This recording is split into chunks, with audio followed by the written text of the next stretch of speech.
FreeBSD ou Linux? Você conhece o FreeBSD? Olá, meu nome é Júlio Camargo e você está no Atitude Open, o canal que dá asas ao seu conhecimento. E neste vídeo eu vou falar um pouco para você sobre o FreeBSD, sistema operacional que muitas vezes é confundido com Linux, mas já te adianto que não é. E vou mostrar como instalar e fazer algumas comparações, contar alguns casos de uso e até dizer a você que muitas vezes, mesmo nunca tendo estado aos teclados no FreeBSD, você provavelmente já o utiliza. Então fica comigo até o final do vídeo.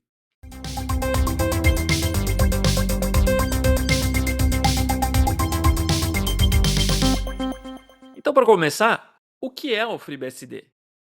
O FreeBSD ele é um sistema operacional Unix-like, derivado do Research Unix através do BSD, um projeto iniciado na Universidade da Califórnia, em Berkeley, nos anos 70. Embora tenha semelhanças com Linux, o FreeBSD é um sistema separado, com a sua própria base de código, filosofia de desenvolvimento e comunidade, além também de ter um sistema de licenças diferente, né? Ou melhor, uma licença diferente, que é a BSD, BSD License. O FreeBSD é conhecido por sua estabilidade, performance e segurança. Segurança é um item aí que o FreeBSD é muito mencionado, muito referido. E ele é utilizado aonde? Ele é utilizado em servidores, em firewalls, como o OpenSense, por exemplo, e até em dispositivos embarcados. E você já utilizou o FreeBSD? Não? Acha que não? Então vamos falar aqui de alguns casos de uso de algumas empresas bem famosas que utilizam o FreeBSD. A Netflix, como um bom exemplo, ela utiliza o FreeBSD para entrega de conteúdo de vídeo. E imagine aí a quantidade de usuários, né, de milhões de usuários ao redor do mundo assistindo os vídeos da Netflix o tempo todo. Isso já confere uma característica muito importante do FreeBSD, que é a alta performance e estabilidade, e que ajudam a Netflix a manter uma operação estável e confiável. Outro exemplo é o PlayStation 4 da Sony, que usa a versão personalizada do FreeBSD como seu sistema operacional. Mas por que a gente optaria pelo FreeBSD ao invés do Linux? Então vamos falar aqui de algumas vantagens e alguns pontos fortes desse sistema operacional. Então começando aqui pela estabilidade e confiabilidade. O FreeBSD ele é conhecido por sua incrível estabilidade e confiabilidade. Ele é amplamente utilizado em ambientes de missão crítica, como servidores web de alta carga, visto o exemplo que nós falamos aqui anteriormente do próprio Netflix, e sistemas de infraestrutura de rede. Volto aqui ao exemplo dos firewalls. Outro ponto forte é o desempenho. O FreeBSD é otimizado para ser eficiente em termos de recursos, especialmente de hardware de servidor. Então vamos para a parte prática. Agora nós faremos a instalação do FreeBSD no Proxmox. Então o primeiro ponto, o ponto de partida para a nossa instalação é fazer o download da ISO do FreeBSD. Isso pode ser feito no site do FreeBSD, o site oficial, que é o freebsd.org, e aqui você tem a opção de fazer o download. A versão mais recente de produção é a 14.1 e é essa que nós vamos utilizar no nosso vídeo. Ao clicar aqui no botão de download, você verá algumas opções de download da versão 14.1. É claro que vale ressaltar que no momento em que eu gravo esse vídeo, a versão atual é a 14.1. Como a minha máquina aqui, meu Proxmox, tem arquitetura de processador AMD64, é essa a opção que eu vou escolher. E aqui basta fazer o download do Disk 1 ISO, já é o suficiente para que nós tenhamos a base do sistema sendo instalado. Caso você queira fazer um download mais completo, como por exemplo ter pacotes todos sem necessitar da internet para fazer os downloads, você pode optar também pelo ISO do DVD, mas obviamente ele tem um tamanho muito maior do que o Disk 1. Como eu tenho acesso aqui fácil à internet, não é necessário. Veja também que há aqui outras opções, como por exemplo a instalação via pendrive, que você pode utilizar para fazer uma imagem em um pendrive, e muitas vezes nós utilizamos isso para instalação de uma máquina física. Como no nosso caso é uma máquina virtual, então nós vamos prosseguir aqui para a instalação do disco ISO. Eu vou copiar aqui o link, e aqui já no meu Proxmox, aqui eu estou utilizando o Proxmox versão 8.2.4, que no momento que eu gravo esse vídeo é a mais atual. Eu vou fazer os seguintes passos para criar minha máquina virtual. Então o primeiro ponto é fazer o download da ISO. E como eu faço isso? Eu tenho aqui o meu host de lab, e aí eu venho aqui a um storage, pode ser esse storage local, por exemplo, escolho aqui uma ISO e clico no botão Download from URL, e aqui eu colo a URL, que eu acabei de copiar, e mando ele fazer uma query, e ele identificou. Ele mostra o tamanho, vejam aí que mesmo sendo a instalação Disk 1 de tamanho não tão grande, né, se comparado ao DVD, ele já tem 1 GB. E aqui é só clicar na opção de download. E aqui ele vai começar todo o processo de download da ISO. Assim que terminar, nós estaremos aptos a iniciar a instalação. Muito bem, download concluído. Agora nós faremos a criação da nossa máquina virtual. Então o primeiro passo é clicar aqui no Create VM, e ele vai ter aqui o nó, né, o nó no caso eu tenho somente um, se você tiver aí um cluster do Proxmox, você poderá escolher aqui qual o host que você quer colocar essa máquina virtual. E caso você queira um vídeo sobre Proxmox, deixa aqui nos comentários. Então seguindo, eu vou escolher aqui um ID para o meu laboratório, então pode ser aqui o ID 1001, ele já me mostra aqui que está livre, e o nome da máquina eu vou chamar aqui de FreeBSD 14.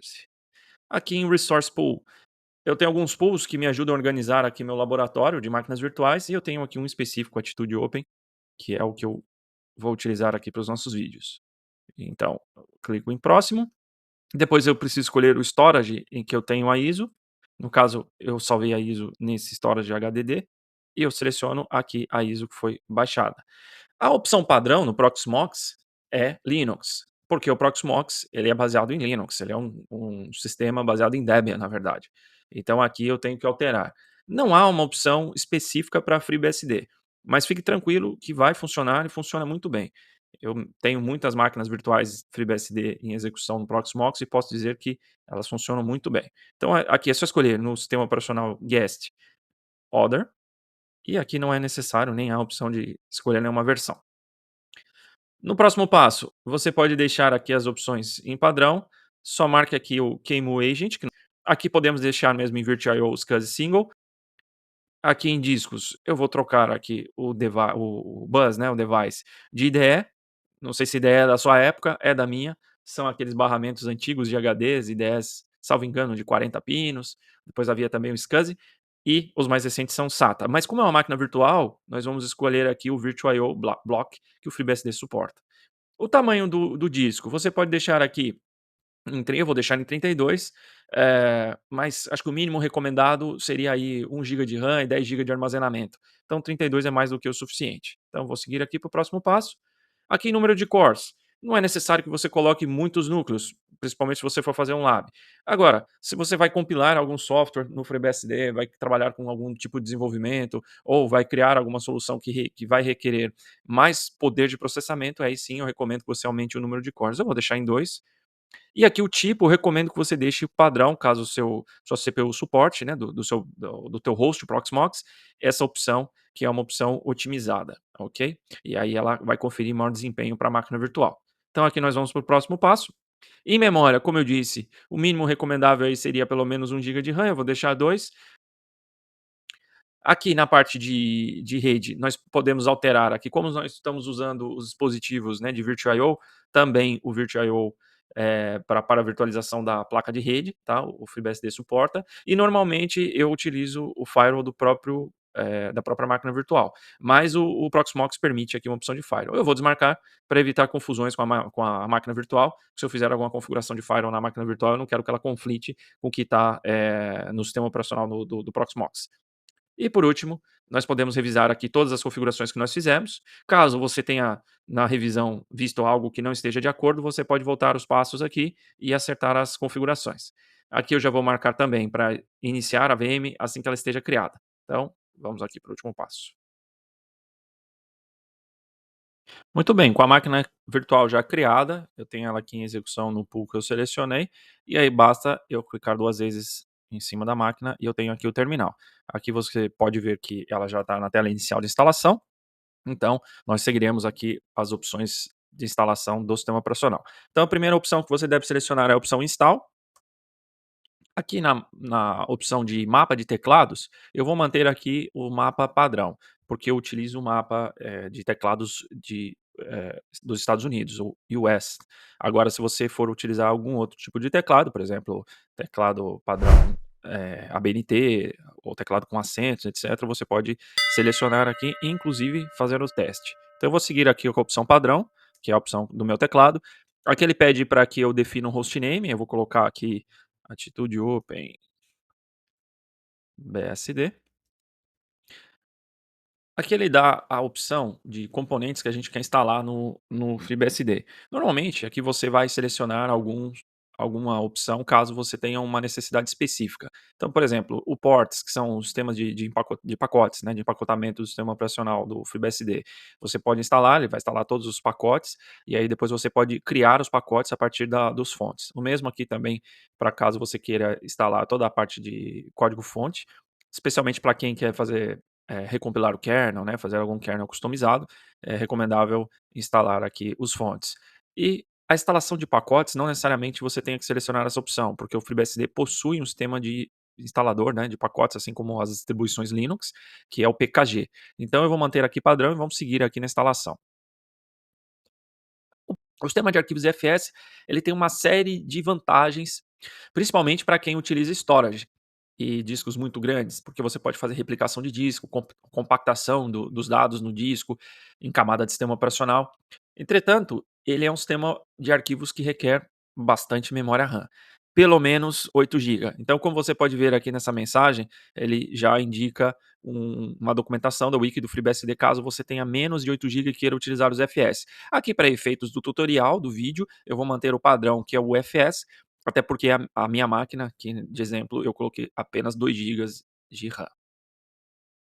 Aqui ele vai nos perguntar se nós queremos particionar manualmente o disco, né, ou queremos fazer várias partições, ou usar o disco todo.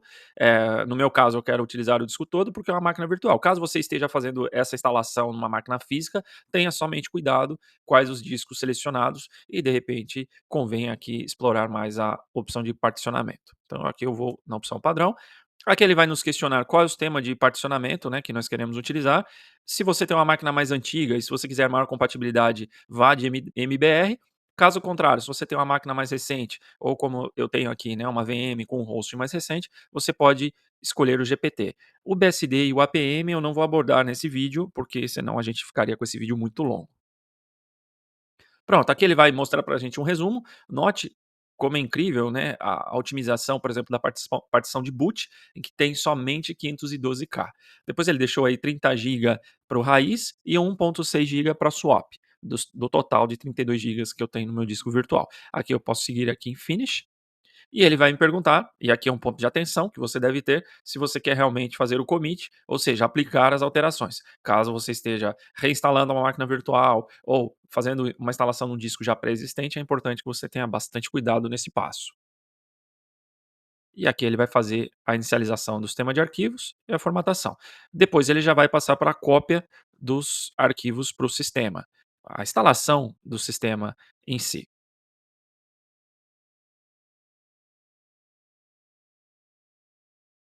Pronto. Cópia de arquivos terminada. Agora ele nos pede uma senha de root. Escolha uma senha forte, por favor. E definida a senha de root, ele vai seguir para a configuração de rede. Aqui eu só tenho uma interface de rede, então vou selecioná-la. Eu sim quero configurá-la em IPv4. Eu tenho o DHCP já ativo na minha rede, então eu vou seguir aqui com o DHCP. E aqui ele vai fazer a configuração automática de atribuição de IPs à minha interface. Eu não utilizo IPv6 na minha rede. E aqui eu vou definir um domínio que é o domínio do meu lab. Então eu posso colocar aqui a open.home e já deixar pré-definido aqui o DNS. Muito bem, aqui ele vai pedir o fuso horário. Eu costumo utilizar o UTC.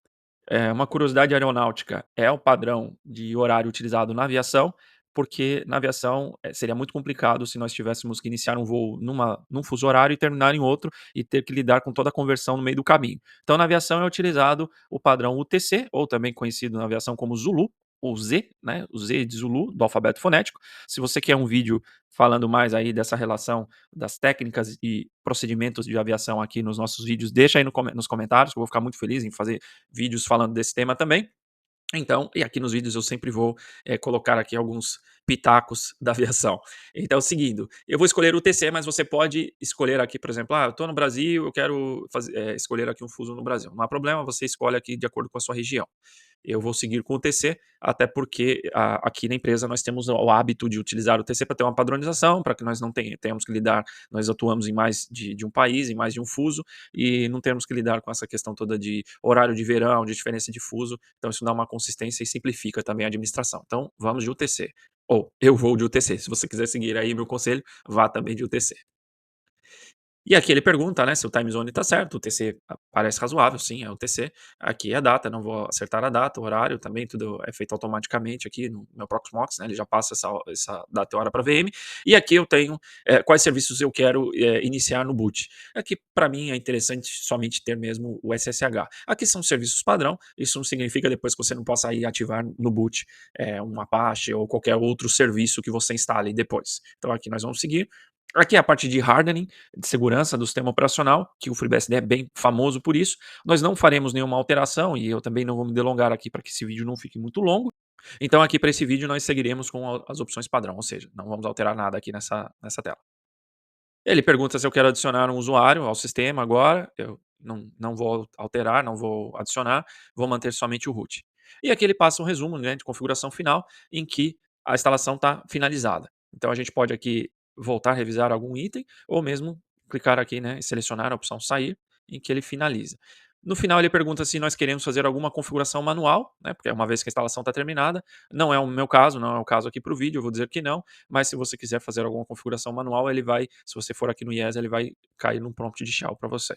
Então aqui eu seleciono não e faço um reboot. Com isso, a nossa instalação está finalizada. E a pergunta que não quer calar: quando escolher o FreeBSD ao invés do Linux? Essa é uma pergunta difícil, de difícil resposta, mas eu vou tentar respondê-la aqui nesse vídeo para você com um pouco da minha experiência. Então vou pegar aqui o primeiro exemplo. Para os firewalls hoje. Hoje nós utilizamos o OpenSense, né, na CloudFence principalmente, isso para quem já conhece o nosso trabalho sabe bem disso, e é um sistema operacional muito adequado ao que nós precisamos fazer. Como nós desenvolvemos também em cima do OpenSense, a simplicidade e também nós não termos que lidar com as implicações, por exemplo, do licenciamento da GPL, que pode ser um pouco complexo, nós preferimos seguir lá com o licenciamento BSD ou BSD License. Por exemplo, se você tem intenção de desenvolver uma solução comercial e não quer trabalhar com todas as nuances que a GPL pode trazer para o seu projeto, a licença BSD pode ser uma boa opção, assim como o próprio sistema operacional FreeBSD como base. Não estou aqui para dizer que o FreeBSD é melhor ou pior que o Linux. O que eu estou aqui dizendo é que é um sistema operacional mais adequado em algumas situações e não tão adequados não, em outras. Então, o melhor ou pior vai depender muito do seu caso de uso. Para servidores, eu recomendo que você sempre considere o FreeBSD. Né? Para quem desenvolve, também há uma camada ali de simplicidade que eu gosto muito, principalmente quando eu estou aqui desenvolvendo um novo serviço, uma nova integração, e eu acho que o FreeBSD se encaixa muito bem, ele simplifica muito as coisas. Então, essa é a minha opinião. Deixa a sua opinião aqui nos comentários e de repente nós fazemos um novo vídeo, fazendo novos comparativos e trazendo aqui alguns temas que vocês vão comentar aqui neste vídeo. E é isso. Espero que esse vídeo tenha te ajudado a entender melhor o que é o FreeBSD, como instalar ele numa máquina virtual, como ele se compara com o Linux e suas diferenças. E se você gostou desse vídeo, deixa aí um curtir, compartilha. Se você gosta desse tipo de conteúdo, se inscreve no nosso canal. Nosso canal está começando agora e o seu apoio vai fazer toda a diferença para que a gente crie mais e mais conteúdo. E caso você já utilize FreeBSD e queira ver aqui algum outro tópico que não foi tratado ou qualquer outro assunto relacionado ao tema aqui do nosso canal, deixa aqui nos comentários. Muito obrigado por assistir e até o próximo vídeo. FreeBSD ou Linux? Você já ouviu falar sobre o FreeBSD? Você o conhece? Você sabe quem é? Você sabe onde vive? Você sabe como ele